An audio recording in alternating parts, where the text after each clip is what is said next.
বাজনা বাজা কে মালিক কে সে রাজা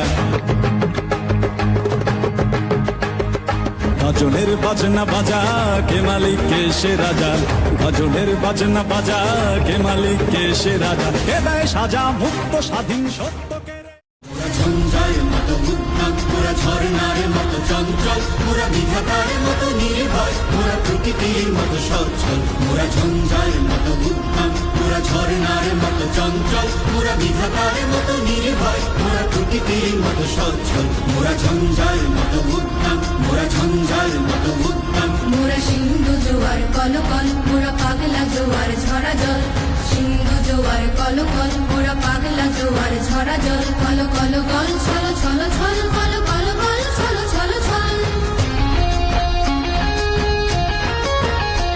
মোরা আকাশের মতো বাধাহীন মোরা মোর সঞ্চার বেদুহীন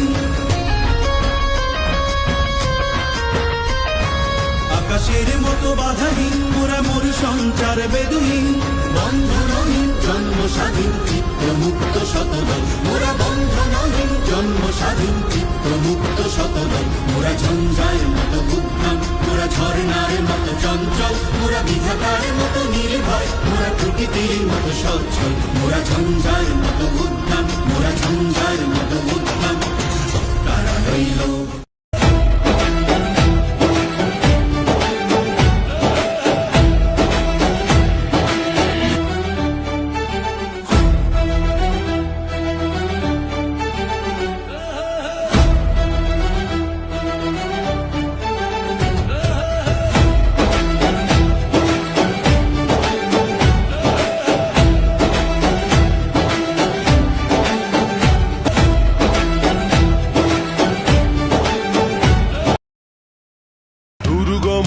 কান্তার মৃদুস্তর পারাবার হে লঙ্ঘিতে হবে রাত্রি নিশীতে যাত্রীরা হুঁশিয়ার দুর্গমগির কান্তার মৃদুস্তর পারাবার হে লঙ্ঘিতে হবে রাত্রি নিশীতে যাত্রীরা হুঁশিয়ার তুলিতেছে তরি তুলিতেছে জল ভুলিতেছে মাঝি পথ ছিড়িয়াছে বালকে ধরিবে হাল আছে কারিম পথ ফুলিতেছে তরি ফুলিতেছে জল ভুলিতেছে মাঝি পথ ছিড়িয়াছে বালকে ধরিবে হাল আছে কারিম পথ কে আছো জোয়ান হওয়া গুয়ান হাকিছে ভবিষ্যৎ এ তুফান মারি দিতে হবে বাড়ি নিতে হবে তরিবার দুর্গমুখী কান্তার মরুদুস্তর বারাবার হে লঙ্ঘিতে হবে রাত্রি নিশীতে যাত্রীরা হুঁশিয়ার দুর্গমুখী কান্তার মরুদুস্তর পারাবার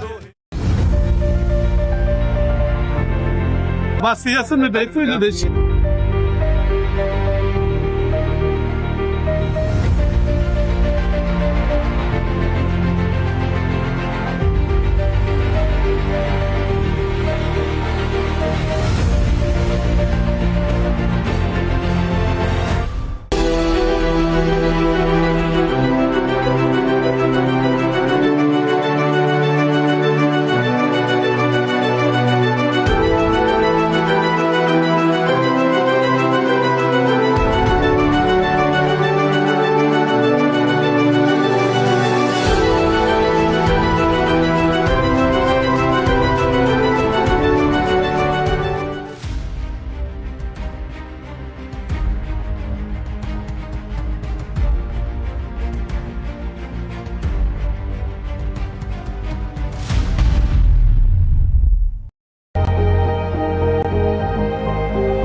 হবে না জিতেই লাগবে জিতাই লাগবে আশা কি করলো না অফকোর্স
উনি বলছে যে 100 বছরে এরকম একটা লোক আসে না, পাওয়া যায় না।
অনেকে বলে যে তোমাদের কি ইজ্জত মানে প্রেস্টিজ যেতে পারে কিনা যদি না যেত। এখন আমরা যদি হেরে যাই তাহলে আমরা কতটুকু ইজ্জত যাবে, এটা হলো প্রশ্ন। হ্যাঁ, এটা আমরা একটা স্ট্যান্ডার্ড ঠিক করেছি। আমি আমাদের টিম আমরা পরশু রাত সারা রাত বসে আমরা কথা বলেছি যে আমরা মানে সর্বনিম্ন কি হতে পারে ইলেকশনে, জামানো ছাড়াইতে পারে। তা আমরা একটা স্ট্যান্ডার্ড ঠিক করছি যে এর নিচে যদি ভোট পাই তাহলে আমাদের মন খারাপ হবে। সেটা হলো 500 ভোটের নিচে যদি পাই, কারণ শুরু করেছিলাম 500 সেট আপ নিয়ে। তো 500-র নিচে যদি একটাও পাই তাহলে আমাদের একটু মন খারাপ হবে, এই জন্য 1-2 দিন একটু মন খারাপ থাকবে। আর এর উপরে যদি পাই তাহলে সব আমাদের বিজয়। কারণ আমরা যে পলিটিক্সটা শুরু করতেছি, আপনি লিখে রাখেন আজ হোক কাল হোক, বাংলাদেশের পলিটিক্স এমন ভাবে ইনশাল্লাহ আমরা ইম্প্যাক্ট করতে পারবো, বাধ্য হয়েও বড় দলগুলো এই মডেলে আসতে হবে। হাজার হাজার বাইক গাড়ি মহড়া এগুলো মানুষ পছন্দ করে কিনা সেটা আমরা তখন বুঝবার চেষ্টা করছি। সুতরাং আমরা যদি নিজেরা নাও দিতে পারি, আমাদেরকে দেখে যদি বড় বড় পলিটিক্যাল পার্টিগুলো তাদের প্যাটার্ন বদলায়, তাহলে সেটাই তো আমাদের আনন্দ যে আমরা পলিটিক্স বদলাই দিতে পারছি। এবং আপনারা দেখেন গত 1 বছরে বাংলাদেশে অ্যাক্টিভিজমের অনেক প্যাটার্ন আমরা বদলাইতে পারছি, পেরেছি না? যদি পারি ইনশাল্লাহ আমরা একটা এমন ইলেকশনের মডেল তৈরি করতে চাই যাতে বড় বড়, এবং আপনাকে বলি বাংলাদেশে অনেক বড় রাজনৈতিক দলের বড় নেতা তাদের সাথে যখন দেখা হয়েছে তারা পার্সোনালি ডেকে বলে যে তোমাদের বক্তৃতা কথা এবং তোমাদের অ্যাক্টিভিজম আমরা খুব নিবিড়ভাবে ফলো করি। এর মানে তাদের কাছে এটা পৌঁছায়। তা আমি আশা করি আমরা এখানে দাঁড়াচ্ছি, আজকে ওই কর্নারে বিএনপি, ওই কর্নারে জামাত, তারাও দাঁড়াক। তাদের দেখেন আজকে যদি 100 গাড়ি নিয়ে শোডাউন দিতে যত টাকা খরচ লাগবে, সেইটা না হয়ে যদি ভ্যান নিয়ে কাজ করা যায়, তাহলে বলুন তো একজন এমপির ইলেকশনে 90% খরচ কমে যাবে। একটা মানুষের যদি 90% খরচ কমে যায় তাহলে তার তো চুরি করার টাকাটা থাকে না। মানে আমি যদি এখন 20 কোটি টাকা খরচ করি, আমার তো সেই টাকাটা উঠানোর ধান্দা থাকবে। আমি যদি খরচ করি 20 লাখ টাকা, তাহলে তোমার চাপ নাই। তা আমরা ইলেকশনটাকে যারা চাঁদাবাজি করবে, যারা মাফিয়া তন্ত্র করবে, কোম্পানির কাছ থেকে কোটি কোটি টাকা নিয়ে তারপরে সেইটা দিয়ে মাসেল পাওয়ার দিয়ে ইলেকশন উইন করার চেষ্টা করবে, তাদের জন্য ভবিষ্যতের রাজনীতি আমরা কঠিন করে তুলতে চাই। আর যারা নিজের পয়সায় আসলেই দেশের জন্য ভালো কিছু করতে চায়, সৎ যোগ্য, তাদের জন্য আমরা রাজনীতিকে সহজ করতে চাই। এটা শুধু আমাদের জন্য না, সারা দেশের জন্য ইনশাআল্লাহ। ভাই আমরা চেষ্টা করব নির্বাচনের আগের দিন পর্যন্ত 3.5 লক্ষ ভোটারের সর্বোচ্চ সংখ্যকের কাছে ফিজিক্যালি গিয়ে একবার না কয়েকবার দেখা করতে। আর যেন নির্বাচনের দিন শুনতে না হয় যে তোমার টিভিতে দেখছি, এবার সরাসরি দেখলাম।